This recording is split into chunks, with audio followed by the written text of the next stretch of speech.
Hello mga ka-creatives! Welcome back to my channel.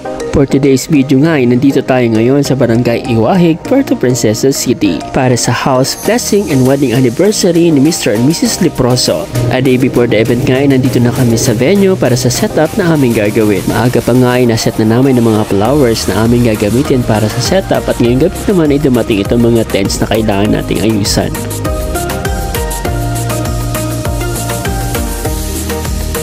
Alas 12 na nga naman na daling araw at ito pa lang ang aming nagagawa. So initial setup pa lang ito, hindi pa talaga siya final touch. So inayos muna namin dito sa loob para bukas saka namin aayusin ang lahat. 6 AM nga in the morning gising na kami at ito magkakape muna kami para umpisahan ulit ang trabaho at para matapos din kami ng maaga. Requested nga pala ni client ang white and maroon na theme para sa kanyang wedding anniversary.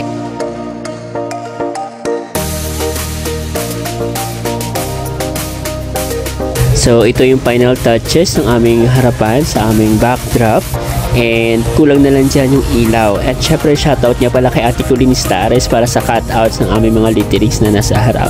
Hindi pa lang natin masyadong ma-appreciate yung kanyang beauty kasi nga may araw pa. So mamayang gabi siguro makikita na natin yung ganda niyan.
So ayun, nagpapasalamat po kami sa Leproso family sa pagtangkilik po ng aming serbisyo ng Henyo Creative Events at sana po sa uulitin po mas gagalingin namin sa magagandaan namin.